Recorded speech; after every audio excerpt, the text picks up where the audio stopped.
আপনার number BSNL এ port করে ভাবছো, কারণ সমস্ত কোম্পানির রিচার্জ প্যাকের দাম কিন্তু অনেক বেড়ে গেছে।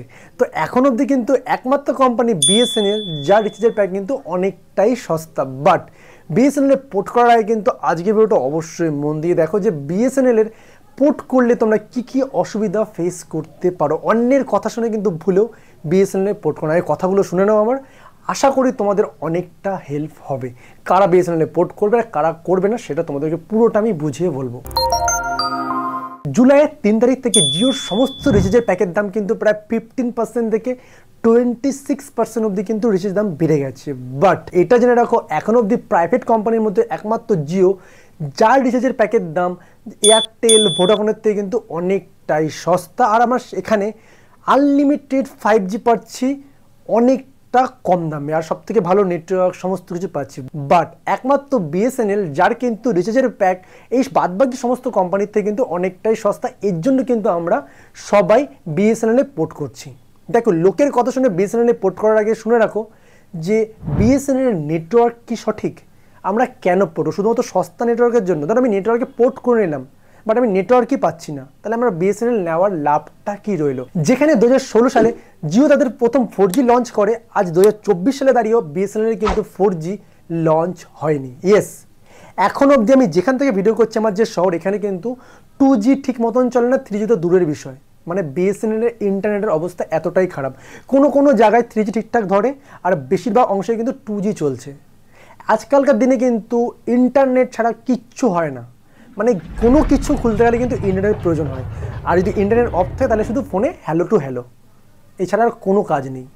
তো তোমরা কেন বিএসএনএল কিনবে? শুধু সস্তার জন্য? শুধু সস্তার দিকে দেখলে চলবে না, সার্ভিসটাকে তোমাদের কিন্তু বুঝতে হবে।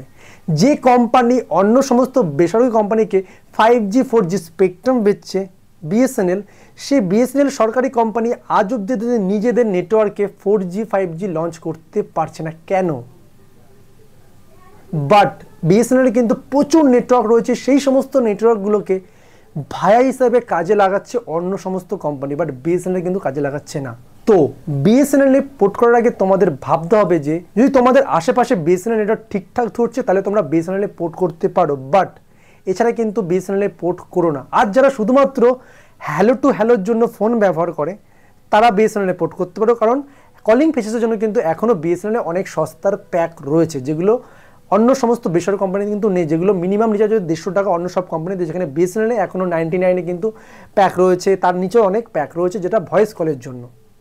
তো এর জন্য যারা শুধুমাত্র hello to hello phone use করো তারা শুধুমাত্র বিএসএনএল এ পোর্ট করো। আর যারা স্মার্টফোন ব্যবহার করছো, যাদের ইন্টারনেটের প্রয়োজন হয়, তারা কিন্তু বিএসএনএল এ পোর্ট করে কিন্তু তোমরা ঠিকঠাক করে ব্যবহার করতে পারবে না। যদি তোমাদের 2 নম্বর সিমটা তুমি বিএসএনএল এ পোর্ট করতে পারো, আর 1 নম্বর সিম তুমি জিও বা এয়ারটেল যা ইচ্ছে ইউজ করতে পারো, কারণ 2 নম্বর সিমেও সেম রিচার্জ করলে অনেক টাকা খরচা হবে, সেই ক্ষেত্রে বিএসএনএল তোমরা যেতে পারো।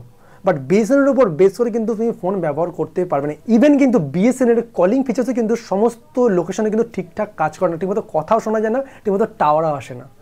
তো বিএসএনএল এ কিন্তু পোর্ট করার আগে তোমাদের এটা ভাবতে হবে যে তোমাদের লোকেশনে বিএসএনএল ঠিকঠাক তোমরা পাচ্ছ কিনা টাওয়ার বা নেটওয়ার্ক, তারপরে কিন্তু বিএসএনএল এ পোর্ট। আমি নিজেই একটা নাম্বারে বিএসএনএল এ পোর্ট করতাম, কারণ সেটা আমার এক্সট্রা নাম্বার, যেখানে আমি আগে জিও রিচার্জ করতাম অনেক টাকা খরচা হতো, সেটা আমি বিএসএনএল এ পোর্ট করে নেবো, কারণ আমার ওটা খুব একটা প্রয়োজন নেই। বাট যাদের প্রয়োজনীয় সিম, তারা কিন্তু কষ্ট করে হলো জিও বা অন্য সমস্ত কোম্পানি ব্যবহার করো, বিএসএনএল এ পোর্ট করো না আগেই, কারণ বিএসএনএল নেটওয়ার্ক এখনও ঠিক না। যেদিনকে বিএসএনএল এর নেটওয়ার্ক ঠিক হবে সেদিন তোমরা বিএসএনএল এ পোর্ট করো, তার আগে এখনই সবার কথা শুনে পোর্ট করো না। হ্যাঁ, একটা জিনিস তোমরা করতে পারো, তোমরা বিএসএনএল এর ব্রডব্যান্ড নিতে পারো, কারণ বিএসএনএল এর ব্রডব্যান্ডে কিন্তু আবার ঠিকঠাক কাজ করে, যেখানে তোমরা অনেকটা সস্তায় মোটামুটি 399 টাকায় কিন্তু মান্থলি প্যাকে আনলিমিটেড ব্রডব্যান্ড তোমরা পাবে। সেটা নিয়ে তোমরা ইউজ করো, তার সাথে একটা অন্য বিএসএনএল এর সিম ইউজ করো, যেখানে তোমরা কল করতে পারবে আর ইন্টারনেটটা তোমরা ব্রডব্যান্ডের মাধ্যমে চালাতে পারবে। তো এইভাবে তোমরা কিন্তু বিএসএনএল ব্যবহার করতে পারো, সেই ক্ষেত্রে কিন্তু তাও অনেকটাই সস্তা হচ্ছে, কারণ তোমরা একটা ব্রডব্যান্ড থেকে তোমরা 3, 4 জন 5 জন কিন্তু ব্যবহার করতে পারবে।